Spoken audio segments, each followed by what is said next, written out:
नमस्कार साथियों, Delhi IAS academy के यूट्यूब प्लेटफॉर्म पर एक बार फिर आपका स्वागत है।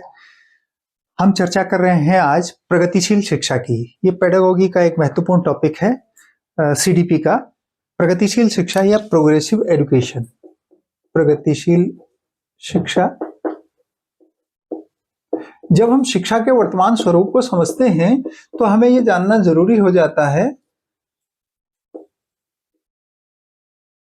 कि हम जिस रूप में वर्तमान में शिक्षा दे रहे हैं, क्या वह बच्चों के लिए प्रासंगिक है या कैसे बच्चों के लिए अधिक प्रासंगिक बने, ये जानना बहुत जरूरी है। तो हम पढ़ रहे हैं प्रोग्रेसिव एजुकेशन, और इसी प्रोग्रेसिव एजुकेशन को बाल केंद्रित शिक्षा या चाइल्ड सेंटर्ड एजुकेशन ऐसा कहते हैं। हम कैसे पढ़ेंगे इस टॉपिक को जरा देख लें। और संक्षिप्त किंतु बहुत महत्वपूर्ण टॉपिक है ये। वर्तमान शिक्षा के परिप्रेक्ष्य को यदि समझें, हमने इससे पहले एनसीएफ पढ़ा। एनसीएफ में बच्चों की आवश्यकताएं और वर्तमान भारत में शिक्षा विद्यालयों एवं शिक्षकों से क्या उम्मीदें की जाती हैं उसे समझा। आरटी से बच्चों के अधिकारों को समझा। और हमने बुद्धि के प्रकार में फ्रांसिस गाल्टन द्वारा किए गए अध्ययन से बहुबुद्धि सिद्धांत, गार्डनर के बहुबुद्धि सिद्धांत और फ्रांसिस गाल्टन के बुद्धियों के प्रकार के आधार पर बच्चों के व्यक्तिगत विभेद को समझा। उन सब बातों को ध्यान में रखते हुए और उससे पहले भी पियाजे, वाइगोट्स्की और कोहलबर्ग को समझा, तो उन्होंने ये कहा कि जो बच्चे होते हैं उनमें पहले से कुछ संरचनाएं बनी हुई होती हैं। शिक्षक का काम उन सबको उभारना है। आखिर अपने क्लासरूम में कैसे हम बच्चों की योग्यताओं, कौशल, गुणों को उभारें, विकसित करें, पहचानें, और कैसे हमारा बच्चा भविष्य का निर्माता हो। हम कैसे क्लासरूम के अंदर एक टीचर के रूप में, एक नेशन बिल्डर के रूप में काम कर सकें, उस बात को समझने के लिए हमारे लिए जरूरी है कि हम प्रोग्रेसिव एजुकेशन के अर्थ को समझें और इसके उद्देश्य को समझें कि ये प्रोग्रेसिव एजुकेशन क्या है और कैसे ये काम करती है, कैसे हमें इसके साथ काम करना होगा, इसका उद्देश्य, और इसके अलावा इसका विकास जैसे हुआ, ये विकास क्रम समझना होगा और ये विश्व में भी समझना होगा और भारत में भी समझना होगा कि कैसे इसका विकास हुआ। इसके अलावा हमें समझना होगा, इसमें एक जो सबसे बड़ा योगदान रहा वो रहा जॉन डीवी का। तो जॉन डीवी का योगदान पढ़ेंगे और और भारत में इसका विकास पढ़ेंगे। तो भारत में विकास, ये आखिरी हिस्सा होगा इस टॉपिक का, भारत में प्रगतिशील शिक्षा का विकास। ठीक, भारत में विकास। जब प्रगतिशील शिक्षा की बात करते हैं तो इसमें एक शब्द है प्रगति। प्रगति मतलब प्रोग्रेस। तो प्रोग्रेस का मतलब होता है समय के साथ साथ व्यक्तित्व निर्माण के लिए बदलती हुई तकनीकों और बच्चों की योग्यताओं के बीच एक बेहतर समन्वय स्थापित करना। शिक्षा मनोविज्ञान के क्षेत्र में हम इसे प्रगति कहते हैं। बच्चे किस बौद्धिक स्तर के, किस पारिवारिक पृष्ठभूमि के, किस शारीरिक, मानसिक और भावनात्मक क्षमताओं के हैं और हमें उनके साथ कैसे व्यवहार करके उनकी योग्यताओं को पहचान करके उनको उभारने और आगे बढ़ाने का काम करना होगा। इस बात को समझना ही असल में प्रगतिशील शिक्षा कहलाता है। तो हम इसको इस रूप में पढ़ेंगे, इसका विकास क्रम भी पढ़ेंगे, इसका उद्देश्य भी पढ़ेंगे, लेकिन इसका अर्थ समझें। और अर्थ समझेंगे तो हमें एक बात ये पता लगेगी कि बच्चों की रुचियों पर केंद्रित जो शिक्षा होती है उसे हम प्रगतिशील शिक्षा कहते हैं। तो इसके अर्थ को समझें तो ऐसी शिक्षा, कैसी? ऐसी शिक्षा जिसमें बच्चों की रुचि, इंटरेस्ट तथा उनके अधिगम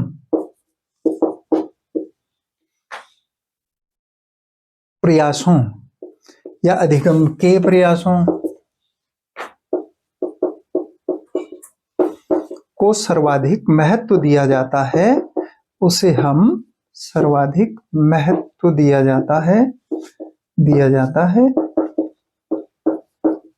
उसे क्या कहते हैं? उसे हम प्रोग्रेसिव एजुकेशन या प्रगतिशील शिक्षा कहते हैं। प्रगतिशील शिक्षा कहते हैं। अच्छा, इसमें सबसे बड़ी बात यह है कि बच्चा सबसे ज्यादा इंपॉर्टेंट होता है। अब देखिए, आपने ये देखा है कि शिक्षा जो होती है ना, वो त्रिआयामी प्रक्रिया है। ये डायरेक्ट प्रश्न पूछा हुआ है कि शिक्षा कितने आयामी होती है और या इनमें से कौन सा एक शिक्षा का आयाम नहीं है। तो शिक्षा त्रिआयामी प्रक्रिया है, 3 डायमेंशनल प्रोसेस है, त्रिआयामी प्रक्रिया है, 3 डायमेंशनल प्रोसेस है। और इस प्रक्रिया को जब हम समझेंगे तो हमें बहुत आसानी से ये प्रगतिशील शिक्षा समझ में आएगी। और इसे हम कुछ यूं समझते हैं, इसके 3 हिस्से हैं। एक तो है जो विद्यार्थी है, स्टूडेंट जो है, इसको छात्र कहेंगे, और एक जो है वो शिक्षक है।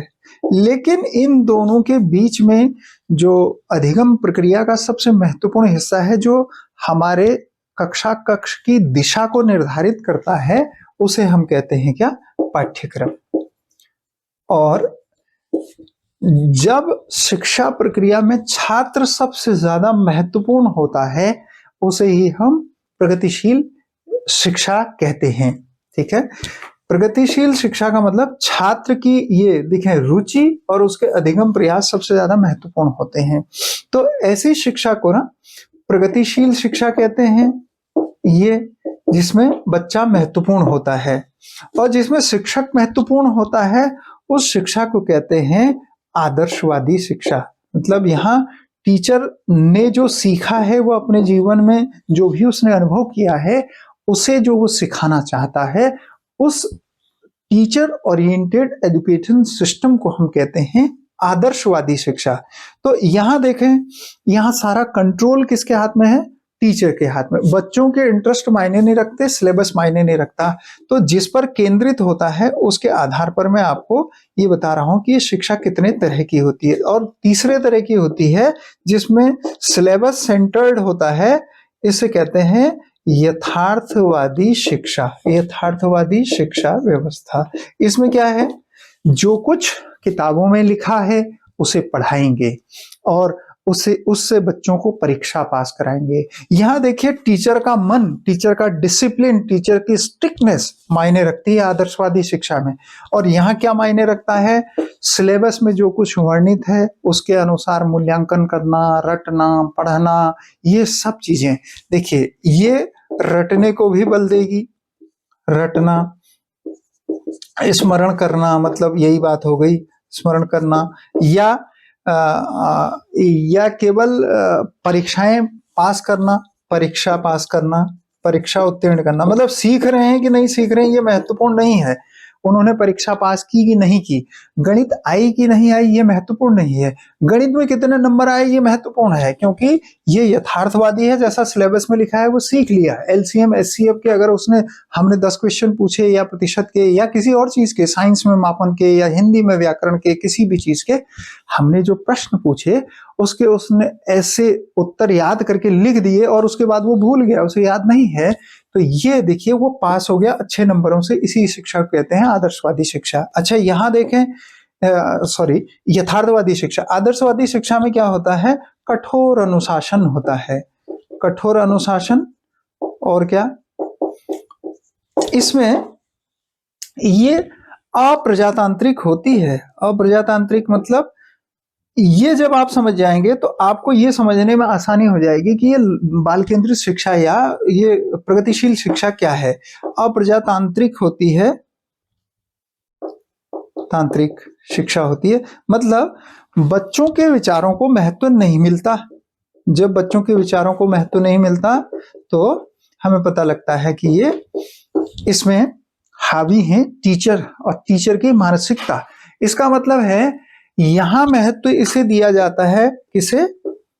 बच्चों के विचारों को महत्व नहीं मिलता। और इन दोनों में ही सबसे ज्यादा महत्व दिया जाता है किसको? इन दोनों में ही, आदर्शवाद में, यथार्थवाद में सबसे ज्यादा महत्व दिया जाता है क्या सीखें को। क्या सीखें? क्या सीखा मतलब जो सिलेबस में लिखा है या तो वो सीखें, और या टीचर ने जो बताया वो सीखें। इसका मतलब है हम हमेशा इस चीज को इग्नोर करते हैं, किसको? जिसमें कहा जाता है कैसे सीखें, हाउ टू लर्न। ये है नई जो शिक्षा है या जो प्रगतिशील शिक्षा है, वो कहती है कैसे सीखें। बच्चे को ये नहीं बताना है कि 2 में 2 जोड़ के 4 होता है और 3 में 3 जोड़ के 6 होता है। उसे ये बताना है इस तरह से डिजिट्स को जोड़ने से ये परिणाम होते हैं। मतलब उसे जोड़ना, घटाना, गुणा, भाग, या जो ये हम भाषा पढ़ते हैं, विज्ञान पढ़ते हैं, उसके सिद्धांत, उनका अनुप्रयोग, उनका उसके लिए क्या उपयोग है, ये समझाना सबसे महत्वपूर्ण है, बजाय कि कुछ फैक्ट, कुछ परिभाषाएं, कुछ तथ्य, कुछ आंकड़े उसे रटाने के। तो जब हम रटाने की बात करते हैं, तथ्य आंकड़ों के स्मरण की बात करते हैं, तो वो क्या है? क्या सीखें। और हमारी जो नई शिक्षा है उसमें महत्व दिया जाता है कैसे सीखें को। जब बच्चा कैसे सीखें से आगे बढ़ता है तो वो बनता है क्या? नवाचारी बनता है, इनोवेटिव बनता है। और हमारी पूरी शिक्षा जो नवाचार पर आधारित है, उसी नवाचार को हम कहते हैं प्रगतिशील शिक्षा। अर्थात जिसमें सबसे अधिक महत्व, सर्वाधिक महत्व किसे दिया जाता है? सर्वाधिक महत्व दिया जाता है नवाचार को। और नवाचार कब होगा? जब बच्चों की भावनाओं का सम्मान होगा, बच्चों के अधिगम का, उनकी पृष्ठभूमि का सम्मान होगा। बच्चों की भावनाओं का सम्मान सबसे ज्यादा इसमें किया जाता है। इसका मतलब है कि बच्चों के पास जो ज्ञान है वह भी महत्वपूर्ण है, जो वो आपस में सीखते हैं। इसका मतलब ये हुआ कि सबसे ज्यादा हम इस बात पर जो हम कराते हैं, लैब में टेस्ट कराते हैं, उसके अलावा हम कुछ लिखाते हैं, यानी टीचर के कराने की बजाय बच्चों के करने को महत्वपूर्ण समझते हैं। तो इसमें सबसे ज्यादा महत्व दिया जाता है किसको? करके सीखने को महत्व दिया जाता है। इसका मतलब हुआ जब करके सीखने की बारी आएगी, करके सीखना, तो इसका मतलब बच्चे को रटना कम पड़ेगा। ये जो जो ये है रटना, ये कम हो जाएगा और वो करके सीखेगा, तो उसका ज्ञान अधिक स्थायी ज्ञान होगा। और स्थायी ज्ञान का निर्माण करने के लिए ही हम इस शिक्षा को बढ़ावा देते हैं, जिसको हम कह रहे हैं क्या? प्रगतिशील शिक्षा। तो प्रगतिशील शिक्षा के लक्षण में बच्चा केंद्र में होता है, बच्चे की रुचियां केंद्र में होती हैं, बच्चे की सीखने की स्किल, योग्यताएं, कौशल जो होते हैं वो केंद्र में होते हैं। और जो क्लासरूम होता है वो ज्यादा उदारवादी या लोकतांत्रिक होता है। अब इसका उद्देश्य क्या है? दूसरे हिस्से में हम कह रहे थे ये प्रगतिशील शिक्षा जो है, इसका उद्देश्य आखिर है क्या? तो अब अगर आप इस पूरी बात को समझ गए कि बच्चे को हम किस रूप में ले रहे हैं, तो आपको ये बात समझ में आ गई होगी। एक बड़ा प्रसिद्ध कथन है जॉन डीवी का। उन्होंने कहा, चूंकि इसके उद्देश्य को समझेंगे तो हमें ये बात जाननी पड़ेगी। उद्देश्य में जॉन डीवी का एक कथन है कि शिक्षा, जो एजुकेशन है, शिक्षा बच्चों के लिए है, बच्चों के लिए है, बच्चे शिक्षा के लिए नहीं है, बच्चे शिक्षा के लिए नहीं है। अगर ये कथन समझ आ जाए तो हम प्रगतिशील शिक्षा का बुनियादी बात समझ जाएंगे। क्या? शिक्षा बच्चों के लिए है, बच्चे शिक्षा के लिए नहीं। और बच्चे शिक्षा के लिए नहीं है तो इसका मतलब क्या हुआ कि हम उनको जबरदस्ती मार मार करके और अपनी जिद से कुछ रटा रटा करके, या उनके दिमाग में ये कंपटीशन बिठा के कि तुम्हारे बड़े भाई बहन, छोटे भाई बहन के नंबर इतने ज्यादा हैं, वो एक्सीलेंट हैं, उनको स्कूल में ये पुरस्कार मिला, उनका परफॉर्मेंस ऐसा था, या आपके पड़ोसी का, रिश्तेदार का फला बच्चा ऐसा था। तो ये कंपटीशन के, इस नंबरों के कंपटीशन के भाव से हम बाहर आ जाएंगे। क्यों? क्योंकि ये कैसा बनाता है? ये बनाता है कि जैसे बच्चा शिक्षा के लिए बना है, अरे जिसके पास शिक्षा नहीं है वो भी बहुत कुछ कर सकता है, ऐसा हम समझें। बच्चे की जो योग्यता है उसके अनुसार वो सीखे। शिक्षा का मतलब केवल पर्टिकुलर किताबों में दिए गए चैप्टर्स के प्रश्नों को याद करके कुछ कर लेना या कुछ नंबर ला करके किसी क्लास को पास कर लेना नहीं होता। तो अब इसका मतलब ये हो गया, ये जॉन डीवी ने कहा, हाँ जॉन डीवी ने, और जॉन डीवी को प्रगतिशील शिक्षा का जनक कहा जाता है, ये आप जानते हैं, ये चाहे नोट कर लें, मतलब प्रगतिशील शिक्षा के जनक हैं ये, फादर ऑफ प्रोग्रेसिव एजुकेशन या चाइल्ड सेंटर्ड एजुकेशन भी कहते हैं इनको, इसका जनक माना जाता है। किनको? जॉन डीवी को। और जॉन डीवी एक अमेरिकी मनोवैज्ञानिक थे, उसके बारे में हम समझते हैं, लेकिन उससे पहले ये जान रहे हैं कि इसका उद्देश्य क्या है। इसका उद्देश्य अगर जाएंगे तो बच्चों के मौलिक गुणों का विकास करना, ये सबसे बड़ा उद्देश्य है।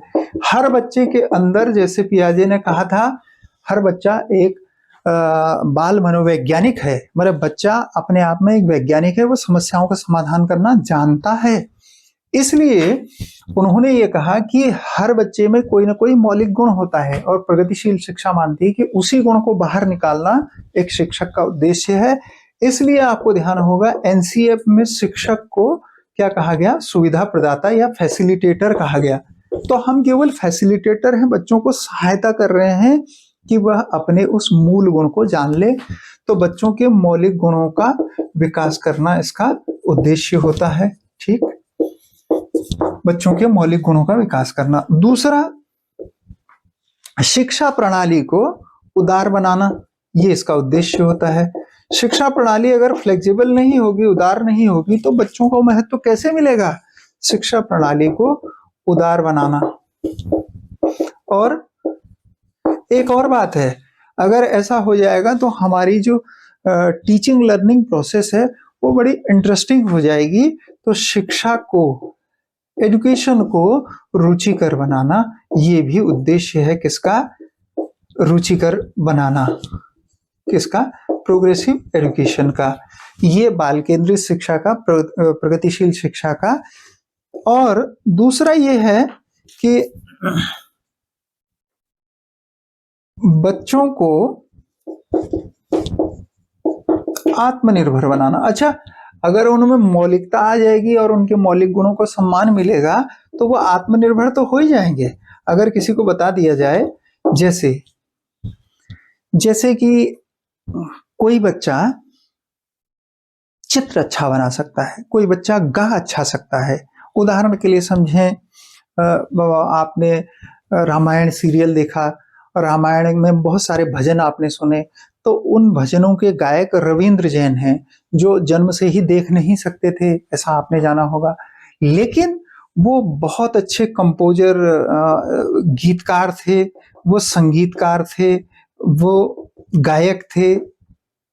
ये अब इतनी सारी योग्यताएं उनके पास थी, लेकिन वो देख नहीं सकते थे। तो हम उनसे ये नहीं कह सकते थे कि आप फला दृश्य को देख करके एक कहानी लिखो, लेकिन जो वो कर सकते थे वो तो हम जानते थे। तो मैं आपको ये कहना चाह रहा हूं, प्रगतिशील शिक्षा हमेशा बच्चे के अंदर जो निहित है उस गुण को विकसित करने पर केंद्रित होती है। इसलिए बच्चों को आत्मनिर्भर बनाना इस प्रगतिशील शिक्षा का उद्देश्य होता है। ठीक, और उसके अलावा अगर आप देखेंगे तो कुछ बातें और कि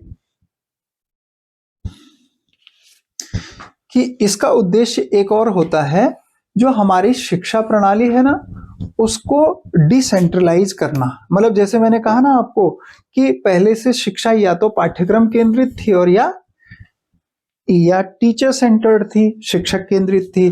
तो शिक्षा प्रणाली को विकेंद्रीकृत करना कहते हैं उसे। शिक्षा प्रणाली को विकेंद्रीकृत करना मतलब डिसेंट्रलाइज करना, प्रणाली को विकेंद्रीकृत करना। ये विकेंद्रीकृत क्या हुआ? मतलब कि सारे अधिकार टीचर के ही हाथ में, या सारे अधिकार सिलेबस में ही नहीं लिखे। बच्चों को भी कुछ करने का, अपनी रुचि के अनुसार कुछ सीखने का अधिकार है। वो पारस्परिक संवाद से कुछ अच्छा सीख सकते हैं, कुछ एक्टिविटीज से वो अच्छा सीख सकते हैं, वो खेलों से, कल्चरल प्रोग्राम से कुछ अच्छा सीख सकते हैं, ऐसा समझना होगा। ये प्रगतिशील शिक्षा हमें ये बताती है कि हमें अंकों के और दूसरे बच्चों की बराबरी की होड़ में हर बच्चे को नहीं लगाना है। ठीक, तो ये है प्रगतिशील शिक्षा के उद्देश्य। जरा सा इसके विकास क्रम पर नजर डालें। उद्देश्य के बाद हमने पढ़ा इसका अर्थ और पढ़ लिया इसका उद्देश्य, और अगर हम पढ़ें इसका विकास क्रम तो देखें ये विकास क्रम से 2-3 सवाल पूछे जा सकते हैं। और ये विकास क्रम इसका डेवलपमेंट कैसे हुआ। ब्रिटेन में, इंग्लैंड में एक विचारक हुए जेरेमी बेंथम। जेरेमी बेंथम ने एक बड़ा अच्छा विचार दिया और उस विचार को कहते हैं उपयोगितावाद। तो हमसे ये पूछा जाता है कि ये किस दर्शन से प्रभावित है, ये प्रगतिशील शिक्षा किस दर्शन से प्रभावित है। ये उपयोगितावाद दर्शन से प्रभावित है और इसे कई बार प्रयोजनवाद भी कहते हैं। मैं आपको दोनों अर्थ बता रहा हूं, प्रयोजनवाद। ठीक है, ये प्रयोजनवाद क्या है, ये उपयोगितावाद क्या है। इन्होंने, जेरेमी बेंथम ने ये कहा कि मनुष्य को काम वो करना चाहिए जिसका कोई उपयोग हो। अब उपयोग ना हो तो वो काम नहीं करना चाहिए। क्यों? क्योंकि हमें श्रम का, शक्ति का, ऊर्जा का नाश नहीं करना चाहिए। तो कार्य वह करना चाहिए जो उपयोगी हो। कार्य वह करना चाहिए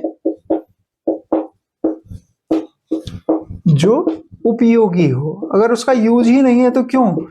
यदि कोई टीचर क्लासरूम में बड़े मन से 40 मिनट के पीरियड में पढ़ाते हैं और 40 मिनट के बहुत मन से और पूरी ताकत से पढ़ाए हुए उनके ज्ञान से अगर कोई बच्चा एक प्रश्न का उत्तर नहीं दे पाता, कोई फॉर्मूला नहीं समझ पाता, कुछ बोलना नहीं सीख पाता, यानी जिस उद्देश्य से उन्होंने पिछले 40 मिनट बड़ी मेहनत की लेकिन उसका कोई फल नहीं निकला, तो उसे हम कहेंगे वो निरुपयोगी काम हो गया। भले उसमें ताकत बहुत लगी, भले उसमें ऊर्जा, समय और सब कुछ संसाधन बहुत कुछ लगा, लेकिन वो उपयोगी नहीं है। काम कैसा करना होगा? यदि हम क्लासरूम में बच्चों के जीवन और समझ को बदलना चाहते हैं तो बच्चों को हमारी बात समझ आनी चाहिए, तभी वह बेहतर शिक्षण कहलाता है। तो शिक्षण का उद्देश्य क्या हुआ? एक तरह से शिक्षण का उद्देश्य ही हुआ, मतलब मैं आपको ये बताना चाह रहा हूं कि उपयोगितावाद अगर इसको टीचिंग के फील्ड में लाया जाए तो शिक्षण का उद्देश्य क्या है? बच्चे के जीवन में परिवर्तन नहीं, बच्चों के जीवन में यदि परिवर्तन आएगा, बच्चों के जीवन में परिवर्तन, ठीक है।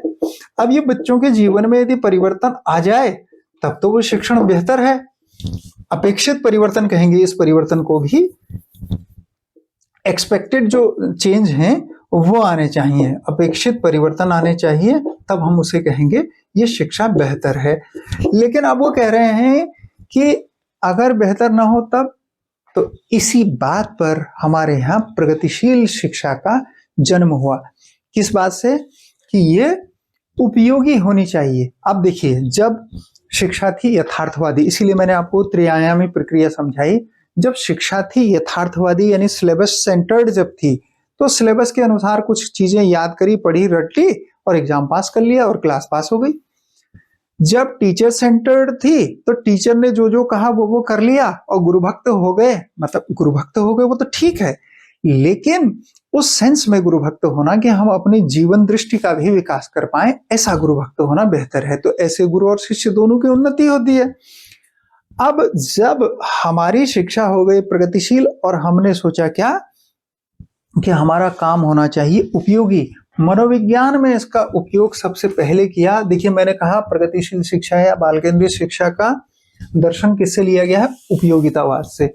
तो मनोविज्ञान में इसकी शुरुआत उपयोगितावाद से हुई और उपयोगितावाद का असल में प्रयोग यूएसए में जॉन डीवी द्वारा किया गया। सर्वप्रथम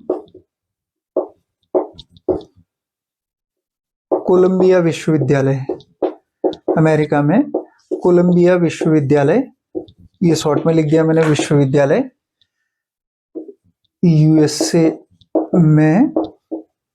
वहां के प्रोफेसर थे ये जॉन डीवी द्वारा इसका प्रयोग किया गया। किसका?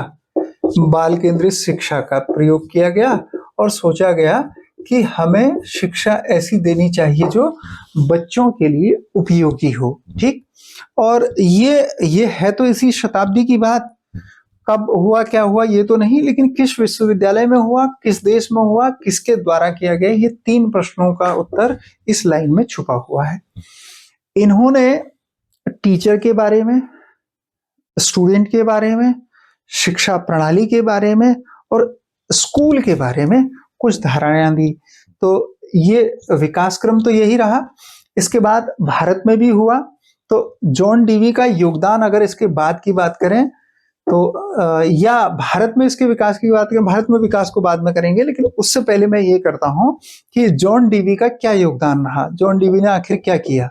जॉन डीवी का योगदान, ये अगली लाइन हो गई, अगली हेडिंग हो गई। तो जॉन डीवी ने, मैं कह रहा हूं आपको, इन 4 चीजों के बारे में, बच्चे के बारे में,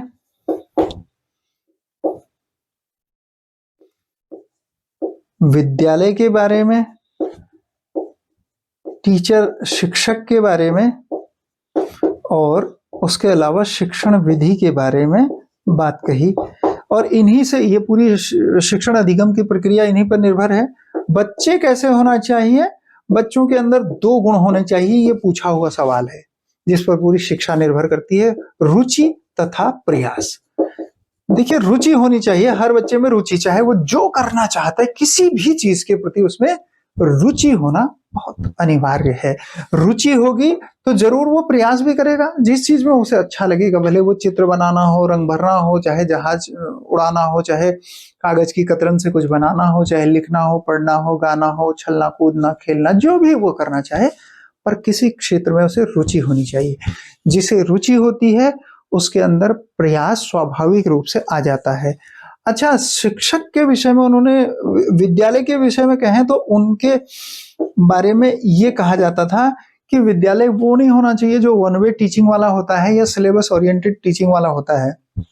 विद्यालय कैसा होना चाहिए, विद्यालय होना चाहिए लैब विद्यालय। तो ये प्रश्न पूछा है कि लैब विद्यालय की अवधारणा किसने दी, तो जॉन डीवी ने दी।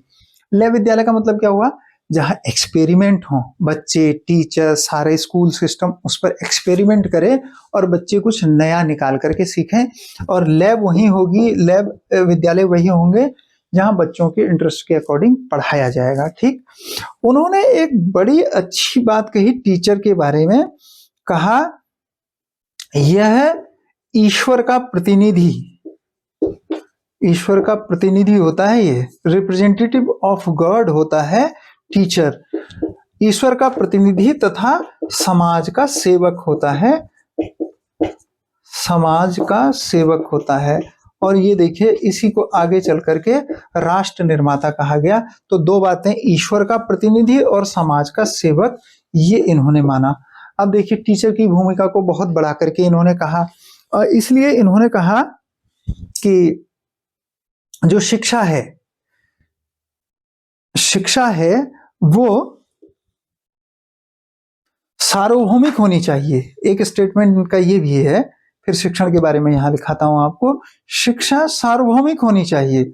शिक्षा, ये प्रश्न, ये सेंटेंस ऐसे ऐसे के ऐसे ही पूछा हुआ है, सार्वभौमिक तथा अनिवार्य होनी चाहिए, जरूरी भी है ये, और सार्वभौमिक मतलब सभी के लिए होनी चाहिए, चाहे स्त्री हो, पुरुष हो, दिव्यांग हो, अमीर हो, गरीब हो, दूरस्थ क्षेत्रों में रहने वाला हो, चाहे वो शारीरिक, मानसिक, भावनात्मक दृष्टि से, भौगोलिक दृष्टि से कहीं भी रहने वाला, किसी भी भाषा, जाति, धर्म, पंथ को मानने वाला हो, लेकिन उन सभी के लिए शिक्षा अनिवार्य भी होनी चाहिए और सार्वभौमिक भी होनी चाहिए। ये 2 बातें इन्होंने कही। और शिक्षण के बारे में इन्होंने कहा कि शिक्षण सदैव लचीला या फ्लेक्सिबल होना चाहिए, यानी उदारवादी होना चाहिए, और दूसरा क्या होना चाहिए, उपयोगी होना चाहिए।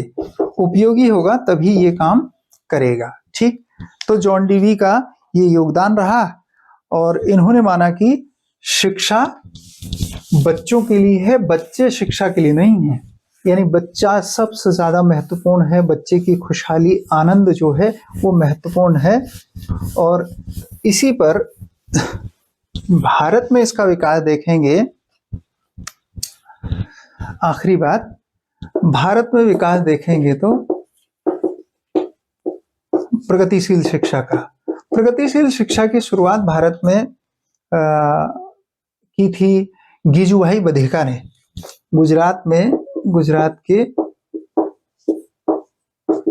गिजुभाई बधिका द्वारा इसकी शुरुआत की गई और इन्होंने एक स्कूल खोला और उस स्कूल का नाम था बाल मंदिर। बाल मंदिर, ये 1921 की घटना है, 1921 की। इस समय इन्होंने ये स्कूल खोला। यहां से भारत में इसकी शुरुआत मानी जाती है प्रगतिशील शिक्षा की। और एक बात और, जो हमारे यहाँ शिक्षा नीति 2006 में आई, उस शिक्षा नीति में इस बात को बड़ा महत्व दिया गया। किस बात को? कि शिक्षा प्रगतिशील होनी चाहिए। जब प्रगतिशील शिक्षा होगी, मतलब ये इसका विकास आपको बता रहा हूँ। ऐसे ये बाल मंदिर खुला, गिजुभाई बधिका का योगदान रहा। शिक्षा नीति 2006 में इसका वर्णन किया गया। ये कहा गया कि हमारे यहाँ जो शिक्षा है वो बाल केंद्रित होनी चाहिए, इस शिक्षा नीति में कहा गया। और ये भी कहा गया कि शिक्षा जो है वो समावेशी होनी चाहिए, इंक्लूसिव होनी चाहिए, समावेशी शिक्षा। ये समावेशी शिक्षा क्या है? जिसमें हर प्रकार के बच्चे को शामिल किया जाए, और दूसरा, हर प्रकार के बच्चे के हर भाव को, हर रुचि को, अधिगम प्रयास को महत्व मिले, उसको हम कहते हैं समावेशी शिक्षा। समावेशी शिक्षा पर अलग से एक पूरा टॉपिक है, उसे हम पढ़ेंगे, बच्चों के विविध प्रकार को पढ़ेंगे। लेकिन अगर आपने अभी तक ऐप पर जाकर के एलटी पेडागोगी के सिलेबस को नहीं देखा है तो देख लें, उसमें बहुत सारे वीडियोज पड़े हुए हैं। अब वो लगभग वहाँ सिलेबस पूरा होने वाला है, तो पूरे सिलेबस को देखने के लिए, उसके पीडीएफ के लिए, एमसीक्यू के लिए आप ऐप पर सारी क्लासेस को देख सकते हैं। तो DIA लर्निंग ऐप, जो डिस्क्रिप्शन बॉक्स में जिसका लिंक दिया गया है, आप वहां से ऐप डाउनलोड करें और पूरा कोर्स वहां से करें। आपको बहुत मदद मिलेगी आपके एग्जाम को लेकर के। हम मिलते हैं अगले टॉपिक में। बहुत एक इंटरेस्टिंग टॉपिक आपके लिए मैं लेकर के आने वाला हूं, तो हम अगले वीडियो में आपसे मुलाकात करेंगे। तब तक के लिए थैंक यू सो मच।